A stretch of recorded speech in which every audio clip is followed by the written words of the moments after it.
Hechos capítulo 16, versículos del 16 al 34. Recuerda que habíamos venido estudiando este pasaje en donde Pablo, Silas, Timoteo y Lucas emprenden un viaje hacia la región de Europa, específicamente Macedonia. Entonces, aquí ellos ya han llegado a Filipos. La semana pasada comentamos acerca de la conversión de una mujer muy adinerada llamada Lidia, a la cual el Espíritu de Dios le abre el corazón y ella recibe el Evangelio de Cristo y posterior a ello permite que toda la comitiva evangelística pueda quedarse en su casa para que desde ahí se pueda establecer todo el plan evangelístico hacia la región de Filipos. Pero ya en el versículo 16 leemos lo siguiente. Aconteció que mientras íbamos a la oración, nos salió al encuentro una muchacha que tenía espíritu de adivinación, la cual daba gran ganancia a sus amos adivinando. Esta, siguiendo a Pablo y a nosotros, daba voces diciendo, estos hombres son siervos del Dios Altísimo, quienes os anuncian el camino de salvación. Y esto lo hacía por muchos días, mas desagradando a Pablo, éste se volvió y dijo al espíritu, te mando en el nombre de Jesucristo que salgas de ella, y salió en aquella misma hora. Pero viendo sus amos que había salido la esperanza de su ganancia, prendieron a Pablo y a Silas y los trajeron al foro ante las autoridades. Y presentándolos a los magistrados, este término magistrados nos muestra de que estaban en una localidad romana. Dijeron, estos hombres, siendo judíos, alborotan nuestra ciudad. Con toda razón prendieron a Pablo y a Silas, quienes eran judíos y probablemente se veían como judíos y vestían como judíos. No prendieron ni a Timoteo ni a Lucas, los cuales no tenían herencia judía, o al menos Timoteo solo era medio judío. Versículo 21 dice, y enseñan costumbres que no nos es lícito recibir ni hacer, pues somos romanos. Y se agolpó el pueblo contra ellos y los magistrados, rasgándole las ropas, ordenaron azotarles con varas. Después de haberles azotado mucho, los echaron en la cárcel, mandando al carcelero que los guardase con seguridad, el cual, recibido este mandato, los metió en el calabozo de más adentro y les aseguró los pies en el cepo. Pero a medianoche, orando Pablo y Silas, cantaban himnos a Dios y los presos los oían. Entonces sobrevino de repente un gran terremoto, de tal manera que los cimientos de la cárcel se sacudían y al instante se abrieron todas las puertas y las cadenas de todos se soltaron. Evidentemente no era un terremoto cualquiera, era un terremoto sobrenatural. Eh, y dice el versículo 27, despertando el carcelero y viendo abiertas las puertas de la cárcel, sacó la espada y se iba a matar pensando que los presos habían huido. Mas Pablo clamó a gran voz diciendo, no te hagas ningún mal, pues todos estamos aquí. Él entonces, pidiendo luz, se precipitó adentro y temblando se postró a los pies de Pablo y de Silas, y sacándolo les dijo, señores, ¿qué debo hacer para ser salvo? Ellos dijeron, cree en el Señor Jesucristo y serás salvo tú y tu casa. Y le hablaron la palabra del Señor a él y a todos los que estaban en su casa. Y él, tomándolos en aquella misma hora de la noche, les lavó las heridas y enseguida se bautizó él y todos los suyos. Y llevándolos a su casa, les puso la mesa y se regocijó con toda su casa de haber creído a Dios. Permítame orar. Padre, gracias te damos en esta mañana por la bendición que nos das de poder exponernos a tu palabra nuevamente. Te pedimos de que sea tu palabra y ninguna interrupción humana, ya sea mental o ya sea física, la que pueda apartarnos del sabio consejo de tu palabra. Ayúdanos a comprender e interiorizar tu palabra para que en todo sea glorificado tu nombre y extendido tu reino. Como iglesia te lo pedimos en tu santo nombre y así oramos en el nombre de Jesús. Amén y amén.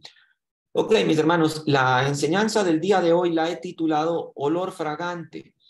Y pues bien, cuenta el Evangelio según San Marcos que una mujer de Betania que tenía un fino perfume de nardo dentro de un vaso de alabastro, quebrando el vaso, derramó el perfume sobre la cabeza de Jesús. Esto usted lo encuentra en Marcos 14, versículo 3. Ahora, este brevísimo relato siempre me ha parecido extraordinario, porque solamente Marcos captura el detalle que el perfume fue derramado, pero que a su vez se encontraba dentro de un vaso de alabastro que fue quebrado. Me pareció no cuanto menos curioso que Mateo menciona el vaso, pero omite el hecho que fue quebrado. Por otro lado, Lucas ni siquiera menciona este acontecimiento y Juan no menciona el vaso, sino solamente el perfume.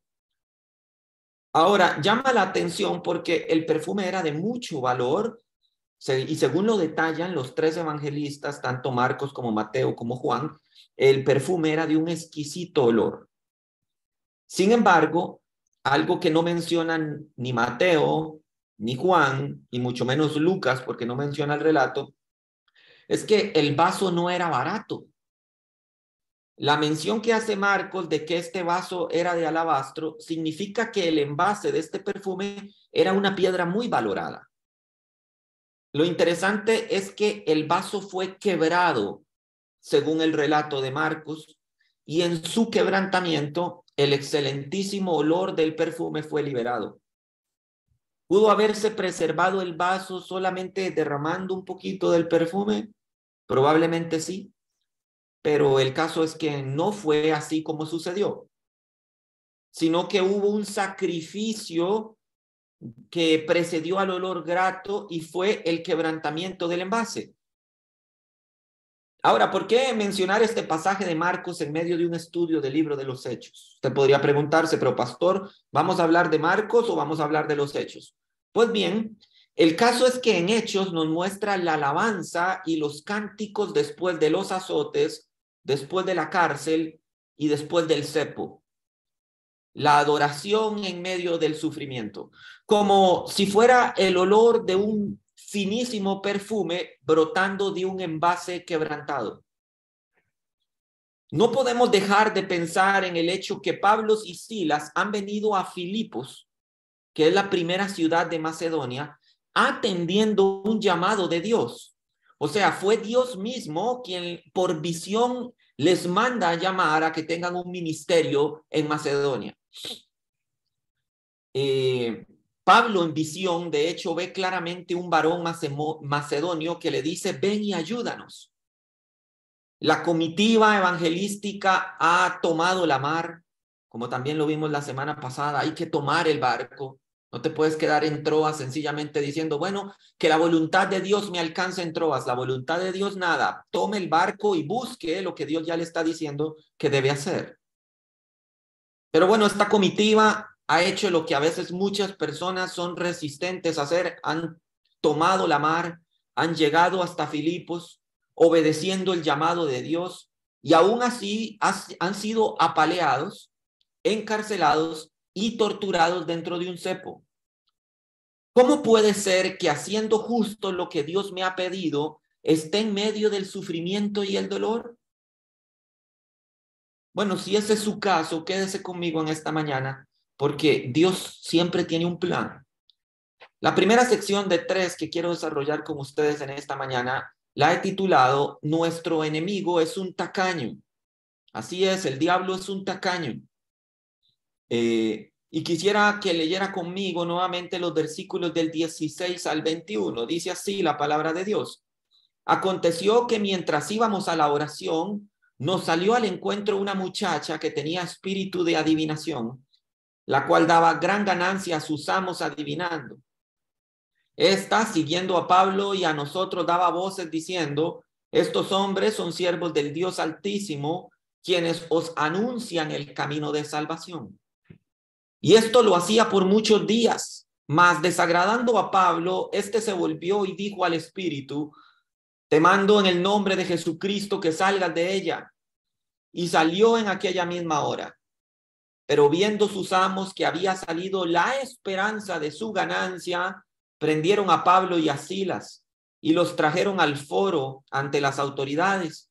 Y presentándolos a los magistrados, dijeron, estos hombres, siendo judíos, alborotan nuestra ciudad y enseñan costumbres que no es lícito recibir ni hacer, pues somos romanos, dijeron estos hombres.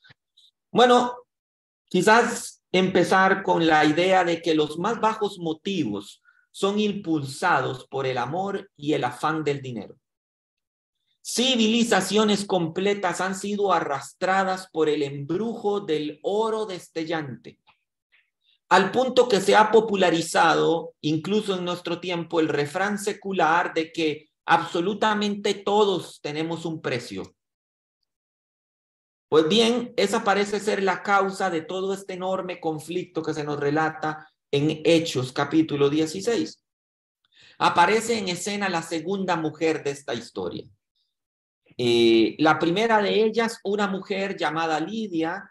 Como le decía al principio, el Señor le ha abierto el corazón para recibir la salvación, tal y como lo estudiamos la semana anterior. En cambio, esta segunda mujer que nos relata el versículo 16, nos dice la Escritura que tenía un espíritu de adivinación. Sin embargo, el demonio resultaba ser rentable para los amos de ella. Y ahí está todo el meollo del asunto. Todo se trata de dinero.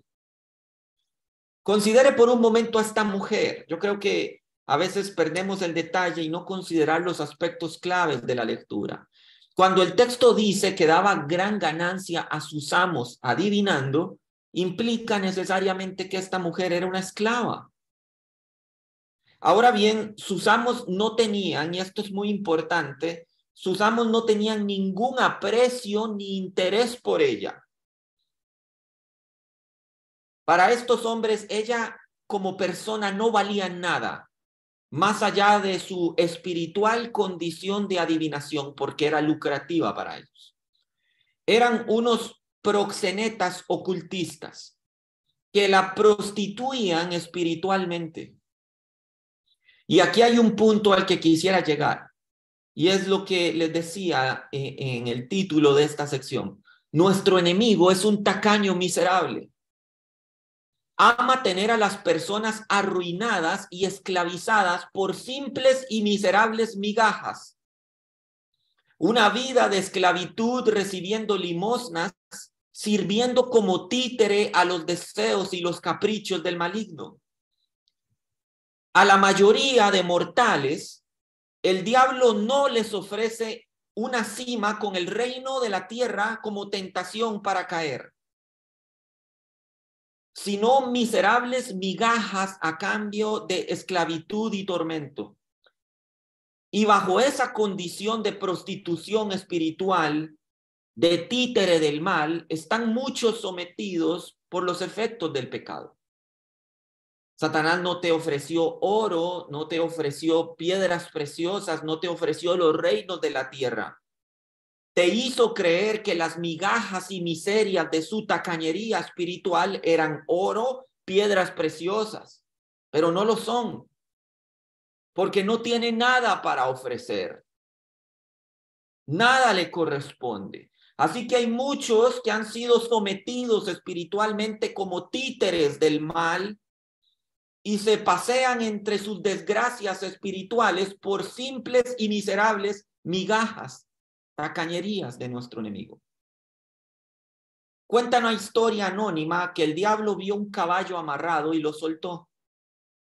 El caballo descendió hasta la granja de un hombre y se comió toda su cosecha, y el hombre encolerizado tomó un arma y mató al caballo. El dueño del caballo vino entonces con un arma y mató al dueño de la granja. El hijo del dueño de la granja tomó entonces un arma y mató al dueño del caballo y a su mujer también. Todo el pueblo, al darse cuenta de esto, fueron hasta la granja, mataron al hijo del dueño y le prendieron fuego a la casa. Así que después de este enorme caos, todo el pueblo fue y le preguntó al diablo: ¿por qué hiciste todo esto? Y el diablo respondió: yo solo solté al caballo. Así vemos a este mundo sumido en el más profundo caos y el diablo feliz destruyéndolo todo a cambio de nada, arrojando una migaja como un esclavista tacaño y mirando cómo nos destruimos unos a otros yendo tras esa migaja como si fuera oro. Ahora, cuando Pablo, disgustado, no con la mujer, por favor tome en cuenta cuando se dice que esta mujer, bajo el espíritu de adivinación, proclamaba que Pablo y Silas y la comitiva eran siervos del Dios Altísimo y que mostraban el camino de salvación, y que insistía en esto muchos días. Dice que disgustando a Pablo, note que Pablo no le habló a la mujer, le habló al demonio. Dice el texto que hablando al espíritu le dijo, sal fuera. Y dice que en esa misma hora el espíritu salió fuera. Entonces Pablo no está disgustado con la mujer, sino que reconociendo en ella había un espíritu de adivinación. Y por la autoridad del Señor echó fuera al demonio. Y dice el texto, como les decía, que la muchacha fue libre como 3 o 4 horas después. Dice no, que fue libre en esa misma hora. Lo que demuestra que si bien el diablo es un tacaño miserable, Dios es un Padre generoso y bondadoso. Esta mujer podría estar sujeta a las cadenas de esclavitud físicas porque era esclava ciertamente, pero nunca más lo estaría a la esclavitud del pecado y a las migajas miserables del enemigo. Al punto es de que sus amos vieron que se perdía la esperanza de su ganancia. Y precisamente ese es el meollo del problema. Los amos vieron a la muchacha y estaban indignados porque les afectaron el negocio. Entonces tomaron a Pablo y a Silas y los llevaron hasta las autoridades. Y aquí quisiera hacer otro énfasis. El mal y su forma de razonar es bastante pobre. No solo es tacaño, es pobre. Cuando el Espíritu de Dios, y aquí quiero hacer una aclaración para las personas que puedan escucharme y aún están debatiéndose entre su vida de pecado o que el Señor les alcance. Vea, cuando es el Espíritu de Dios, porque solo el Espíritu de Dios puede dar libertad, nos quita la venda de los ojos y podemos reconocer que el diablo está vencido, que no tiene nada con qué atemorizarnos y que ni siquiera tiene esperanza porque ha sido vencido y conoce que su destino final es condenación eterna. Es entonces cuando el espejismo de su mentira se desvanece y la persona puede ver que el enemigo le roba todo y no le da nada. Que el enemigo, como león rugiente, le desea destruir sin darle nada a cambio, más allá de un mordisco a una fruta prohibida. Note que siempre ha sido así. El enemigo da nada o migajas y le quita todo. Desde el Edén, la seducción fue morder una manzana prohibida. No nos da nada. Es un tacaño miserable. Es entonces que cuando finalmente eso pasa y se le cae la venda porque el Espíritu Santo de Dios tuvo misericordia y nos da libertad y se nos cae la venda y vemos el espejismo de su mentira, es entonces que el nuevo creyente despierta de ese sueño, del encantamiento del mal y queda libre.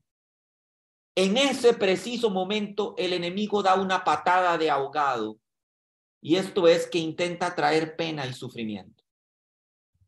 Lo decimos porque Pablo y Silas fueron prendidos y llevados hasta las autoridades, como si las autoridades pudieran decretar que Pablo y Silas le devolvieran al demonio a la muchacha, ¿verdad? Esto es algo muy particular. Ellos vieron que se perdía la esperanza de su negocio y quisieron demandar a Pablo y a Silas para que les restituyeran. Como si Pablo y Silas pudieran decir, bueno, vea, ¿sabe qué? Para evitarnos problemas, le devolvemos el demonio a la muchacha, ¿verdad? Casi puedo imaginar la hilarante sentencia de los magistrados. Os condeno a devolver el espíritu de adivinación a la esclava. Y personal creo que es más hilarante pensar que los amos de la muchacha realmente tenían la esperanza que los magistrados arreglaran el problema. Ahora, segunda sección que traigo para ustedes en esta mañana, quebrar el vaso para desatar el perfume.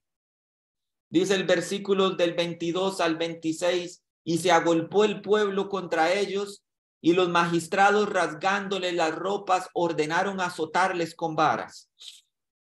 Pero después de haberles azotado mucho, los echaron en la cárcel, mandando al carcelero que los guardase con seguridad.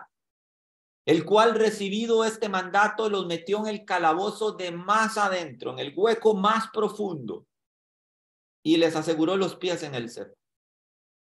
Pero a medianoche, orando Pablo y Silas, cantaban himnos a Dios, y los presos los oían. Entonces sobrevino de repente un gran terremoto, de tal manera que los cimientos de la cárcel se sacudían, y al instante se abrieron todas las puertas y las cadenas de todos se soltaron. Lo que leemos aquí es la furia del enemigo en su impotencia. Por favor, tome nota que a pesar de lo duro que parece, Dios tiene el control. Pablo y Silas no se le han caído de las manos al Señor. Cuando el texto dice, después de haberles azotado mucho, significa que realmente los azotaron mucho. La tradición legal judía daba un número máximo de golpes que se podían dar al azotar a una persona. Se cree, como según en las palabras del apóstol Pablo, que eran 40 azotes menos uno, o sea, 39 azotes. Era lo máximo que la ley o la tradición judía establecía. Se podía azotar a una persona sin caer en el riesgo de matarla. Pero, y aquí hay un pero, porque Pablo no está en Jerusalén, está en en un lugar, una región romana, una provincia romana. Y aquí está ese pero, los romanos no tenían ningún límite. Solo sabemos que Pablo y Silas fueron severamente azotados. Y bueno, Pablo después describió acerca de esto, quizás precisamente hablando de esto en segunda de Corintios 11:23, él dice en trabajo más abundante y él dice en azotes sin número. O sea, nos azotaron sin que tuviéramos un número, un conteo máximo o límite. Nos azotaron mucho. Sin embargo, la golpiza no fue el único mal que hicieron con ellos, sino que dice el texto que tomándolos los echaron, literalmente arrojados, a una cárcel, y una vez ahí el carcelero los tomó y los arrojó en el calabozo más profundo que encontró en ese lugar.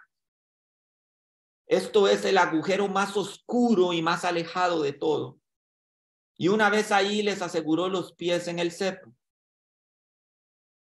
¿Qué es el cepo? Para algunas personas que quizá no lo sepan, es un instrumento de tortura antiguo, donde se sujetan los pies del prisionero a un mecanismo de madera con dos agujeros, imposibilitando cualquier movimiento del tracto inferior. Entonces, normalmente estos pedazos de madera tenían varios agujeros, de tal manera que podían escoger si se los sujetaban de una manera muy recta o paulatinamente los iban separando de tal manera que fuera generando un acalambramiento del músculo por la elongación del músculo, ¿no? Entonces era un instrumento de tortura sumamente vil y, ¿verdad? Y malvado, ¿no? Evidentemente Pablo y Silas, la única manera que podían tener para reposar durante esa noche en el calabozo sería recostarse sobre sus espaldas ensangrentadas y laceradas por los azotes. Esta sería una noche larga, larguísima, llena de dolor y de tortura. ¿Por qué? Porque el enemigo había hecho todo lo posible para quebrar ese frasco. Sin embargo, nos dice el texto que a la medianoche, note lo largo que fue ese día, a la medianoche se escucharon desde el calabozo de los quebrantados oraciones e himnos que daban gloria al Dios del cielo. Y me pregunto si en una situación equivalente hoy en día, esa sería su reacción. Quizás en lo profundo de su quebrantamiento, en su mente resuenan reproches. Dios, ¿por qué me has puesto bajo este dolor? Quizás has llegado a cuestionar los motivos de Dios. Has perdido la calma, empiezas a enojarte y a frustrarte. Tienes rabia de la situación, reclamas justicia, exigiendo a Dios que actúe a tu favor. Sin embargo, Pablo y Silas no hicieron nada de eso. Ellos oraban y cantaban. En el calabozo más oscuro y más alejado, infectado de ratas, con sus cuerpos golpeados y sangrantes, con sus pies sujetos a un cepo, con hambre y con sed, casi seguramente en su dolor y en su incomodidad, imposibilitados de dormir, a una hora ya avanzada de la noche, desde ese oscuro calabozo se escucha una melodía de adoración. El frasco de alabastro se ha quebrado y el perfume empieza a inundar todos los pasillos y las celdas. Los presos en esa prisión no escucharon maldiciones o llantos o gritos de dolor, no escucharon reproches, lamentos o quejas enfurecidas. No, ellos escuchaban a dos frascos quebrados dar gloria al Dios del cielo en medio de su dolor. Imagino la melodía invadir las almas de todos los prisioneros, al tiempo que en el cielo el Padre Eterno, desde su trono de justicia, inclina su oído para prestar atención a la más sublime melodía. Y el olor del perfume más fragante, que es la adoración de nosotros sus hijos en tiempo de quebrantamiento. Continúa el texto en el versículo 26 diciéndonos que en medio de esa situación, un fuerte terremoto conmovió los cimientos de la prisión y todas las puertas de las celdas y todas las cadenas de los prisioneros fueron abiertas. Esto es increíble. Esto es increíble. En medio de la alabanza, en medio de la adoración, un fuerte terremoto sacude todos los cimientos de la prisión y las puertas y las cadenas se abren. Esta pudo resultar en la fuga del siglo, la versión antigua de la fuga de Alcatraz, ¿verdad?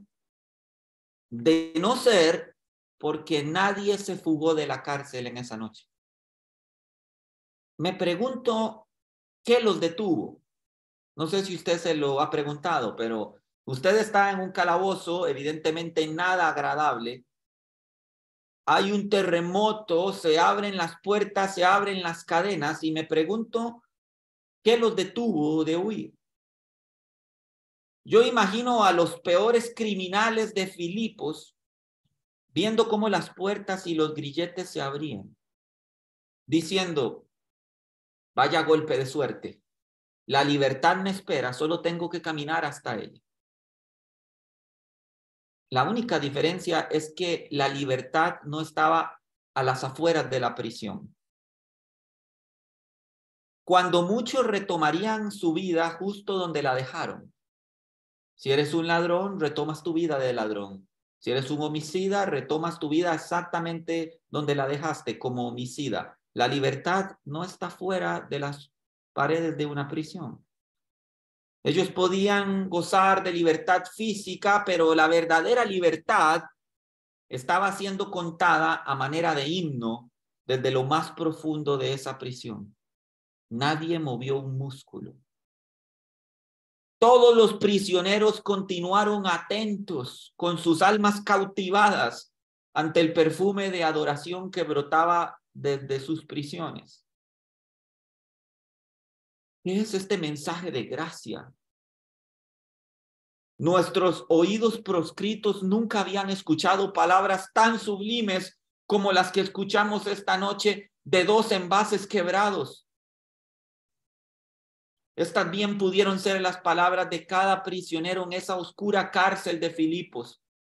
El caso es que ninguno se movió de su lugar. Ninguno. Era una cárcel abarrotada de los más temerarios y peligrosos delincuentes de la ciudad. Las puertas son abiertas, la oportunidad del siglo está delante de ellos y ellos están completa y totalmente cautivados por el mensaje de las oraciones y del cántico de dos hombres que el enemigo hizo todo lo que estuvo a su alcance para quebrarlos. Y todos fascinados escuchaban ese canto diciendo, ¿qué es este mensaje tan sublime que escucha mi corazón esclavizado? Nadie movió un músculo, nadie salió de la prisión. El quebrantamiento de Pablo y de Silas vino a ser libertad para los cautivos. Sublime olor fragante, bendito quebrantamiento. Ahora, para finalizar, la tercera sección que traigo para ustedes en esta corta meditación es: ¿por qué no debemos lamentarnos por el quebrantamiento del vaso? Versículos del 27 al 34 dice: despertando el carcelero y viendo abiertas las puertas de la cárcel, sacó la espada y se iba a matar, pensando que los presos habían huido. Mas Pablo clamó a gran voz diciendo: no te hagas ningún mal. Todos estamos aquí. Él entonces, pidiendo luz, se precipitó adentro y temblando se postró a los pies de Pablo y de Silas, y sacándolos les dijo: señores, ¿qué debo hacer para ser salvo? Ellos dijeron: cree en el Señor Jesucristo y serás salvo tú y tu casa. Y le hablaron la palabra del Señor a él y a todos los que estaban en su casa. Y él, tomándolos en aquella misma hora de la noche, les lavó las heridas y enseguida se bautizó él con todos los suyos. Y llevándolos a su casa, les puso la mesa y se regocijó con toda su casa de haber creído a Dios. El relato aquí es dramático. El carcelero despierta, mira todas las puertas de la prisión abiertas y está seguro que todos los prisioneros han huido. Para él, para el carcelero, esto es el fin. Así que dispuso quitarse la vida, posiblemente dejándose caer sobre su espada desenvainada. Ahora, ¿por qué iba a hacer esto? ¿Por qué se iba a quitar la vida? Bueno, bajo la lex o la ley romana y las costumbres romanas, los guardias que permitían escapar a los prisioneros recibían la misma pena de los prisioneros que habían escapado. Si todos habían huido, como presumía el carcelero, al amanecer él estaría muerto. Mejor caer por su propia mano que ser torturado y muerto por la ley romana al salir el sol. Así razona el carcelero. El caso es que Pablo, como buen ciudadano romano y conocedor de la ley, se apresuró a detenerlo. Dice que dio grandes voces. Le gritó desde el fondo del calabozo más profundo y más oscuro. Él le gritó, interrumpió el cántico para alertar a este hombre y decirle: no te hagas ningún mal. Nadie ha escapado. Todos estamos aquí. Hubiera sido fácil para Pablo y para Silas escapar, pensando que Dios había provisto otra escapada milagrosa de la cárcel, como en su momento le sucedió a Pedro. Pero para ellos, las vidas de los demás eran más importantes que su propia libertad y comodidad. Porque al no escapar, mostraron gran discernimiento. Las circunstancias decían: escapen. Dios acaba de mandar un terremoto sobrenatural, huyan. Pero el amor les decía: quédense por el bien de esta alma. Ellos no se guiaban solo por las circunstancias, sino por lo que el amor les provocaba. Tomando en cuenta que este mismo carcelero, de quien Pablo y Silas tuvieron amor misericordioso, bien pudo ser el mismo que les azotó y quien sin dudarlo puso sus pies sujetos a un cepo, no sin antes arrojarlos al calabozo más oscuro de la prisión. Pablo y Silas no querían venganza. Ellos querían dar la gloria a Dios en todo lo que hicieran. Cuando el carcelero comprobó que todos estaban en sus celdas, apresuradamente pidió luz para ir hasta el último calabozo, el más oscuro de toda la prisión, y temblando se postró haciendo una petición increíble. La petición que hace el carcelero es increíble. Dice: ¿Qué debo hacer para ser salvo? Una traducción más simplista para que usted pueda entender qué es lo que el carcelero vio y que lo movió a hacer esta petición. Una traducción más simplista diría, quiero tener lo que ustedes tienen. Quiero vivir como ustedes viven. Los azotamos, los encarcelamos, los torturamos y ustedes cantan. Su corazón está lleno de gozo y alabanzas. No se quejan, no nos odian, no buscan venganza. Más bien tienen misericordia. Quiero tener ese mismo gozo que ustedes tienen. Así deberían ser todos los días de nuestra vida. Vivimos en la fe de Cristo Jesús. Nuestro cristianismo debe hacer que otros quieran lo que nosotros tenemos con Dios. Que el mundo vea y dice, Yesenia, yo quiero tener el gozo que tú tienes. ¿Qué debo hacer para ser salvo? Graving, yo quiero tener la misericordia que tú tienes. ¿Qué debo hacer para ser salvo? La respuesta de Pablo a la petición del carcelero era simple, sumamente simple, pero efectiva. El diálogo bien pudo fluir de la siguiente forma. Diría el carcelero, quiero vivir como ustedes viven. Respondería Pablo, necesitas a Jesús. Así responde Pablo a la necesidad urgente del carcelero. Cuenta una historia que había un viejo capellán general del ejército inglés, el obispo John Taylor Smith. Y este obispo utilizó una prueba única en los candidatos para la capellanía.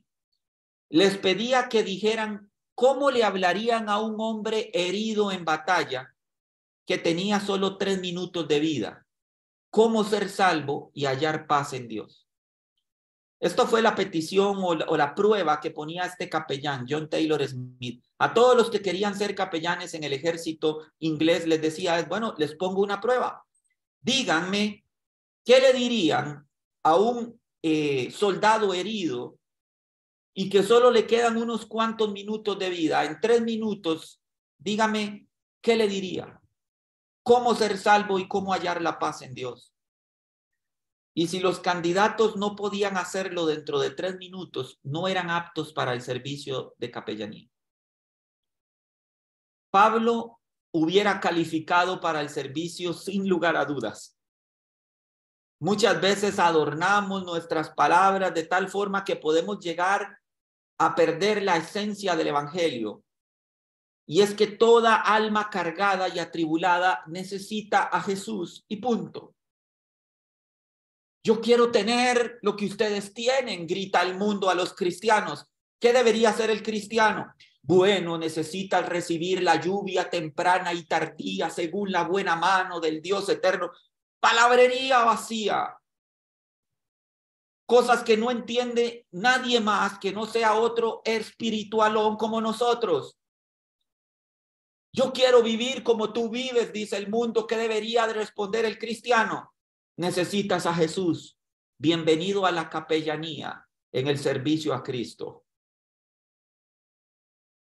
¿Qué debemos hacer los cristianos? Lleva las almas a los pies de Cristo. Esa es la esencia de nuestro servicio al Señor.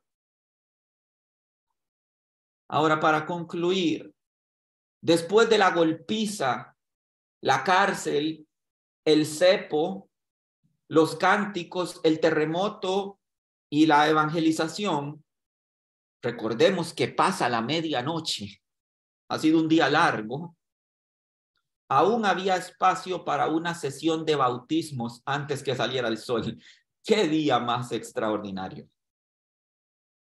El ahora creyente carcelero, lleno su corazón de gracia, saca a Pablo y a Silas del calabozo, lavó sus heridas, les puso a toda su familia delante y una última predicación fue dada ese día antes que saliera el sol. Toda la familia del carcelero acepta el mensaje y es bautizada.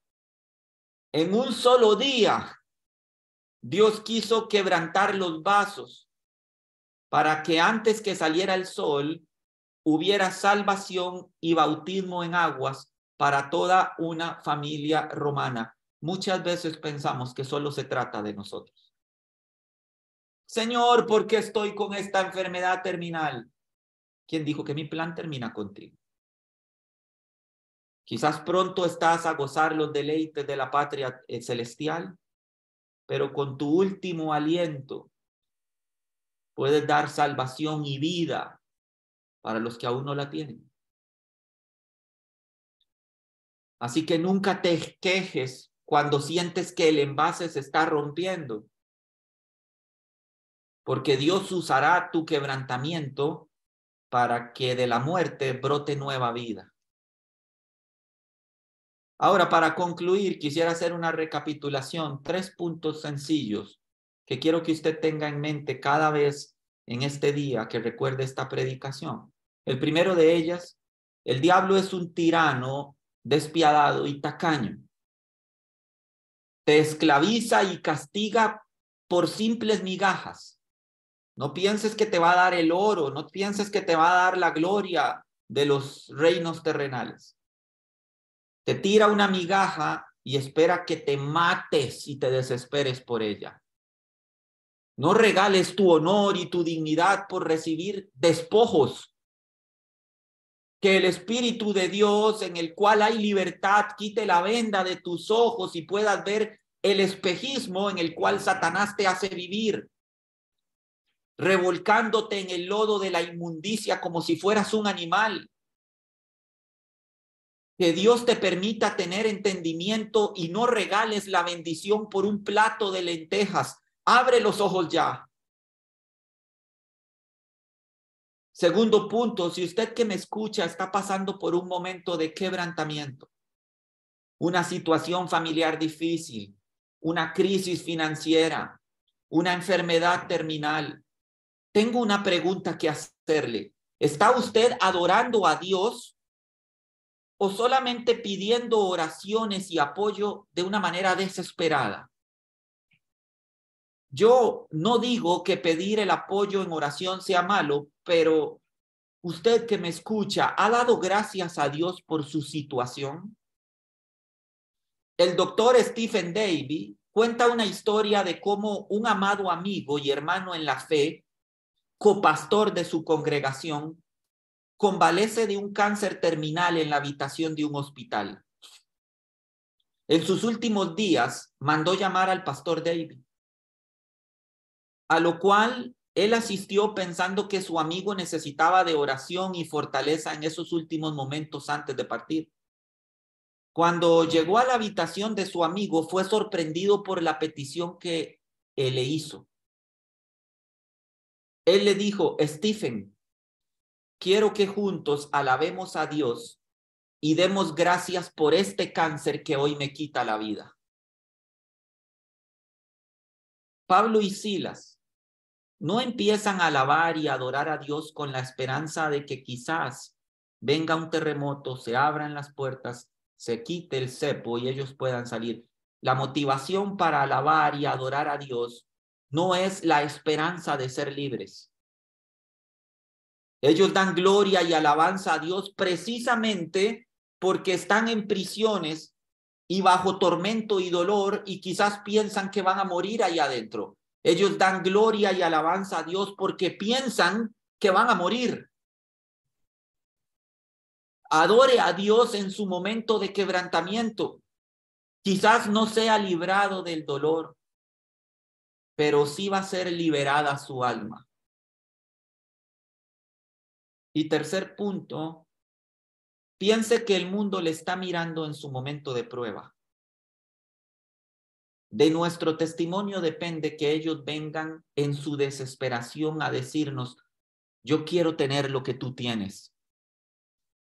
Quiero sonreír como tú lo haces cuando todo va mal. Quiero la confianza que tú tienes en medio de esta terrible tempestad. Quiero una vida digna de ser vivida. La respuesta a toda la desesperación del mundo se resume en la simple pero trascendental respuesta de Pablo a la misma urgencia del carcelero. Cree en el Señor Jesús.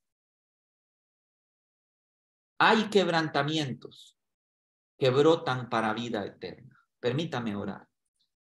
Padre, gracias te damos en esta mañana por el mensaje de misericordia que brota del corazón de un padre que entiende la necesidad de nosotros, sus hijos, pero que ninguna de las situaciones que nos alcanzan y que nos atañen escapa de tu control. Nunca nos caemos de tus manos. Padre, bendice a tu congregación que pueda entender que el quebrantamiento no es más que la ira del enemigo, viendo que el cristiano despierta de su letargo espiritual, que puede ver claramente y se le ha caído la venda, que nuestro enemigo es un tacaño miserable, que a punta de migajas quiere esclavizarnos y someternos a la desesperación.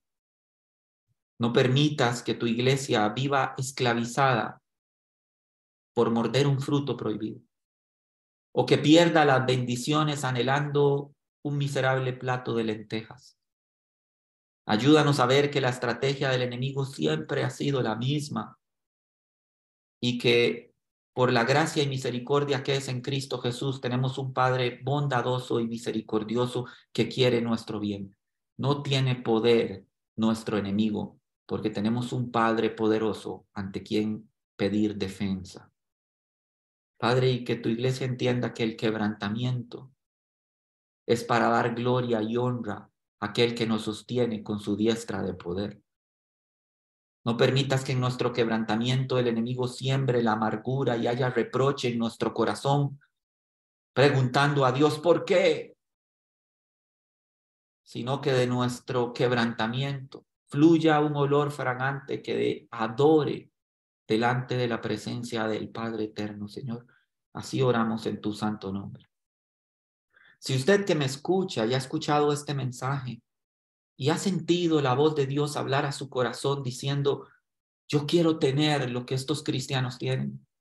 Yo quiero vivir como ellos viven. Yo quiero dar gloria al Dios del cielo. Estoy en medio de una situación que me ha quebrado y quiero tener la esperanza y la gracia que a ellos les ha otorgado. Quiero decirle que Dios le está buscando y le está llamando.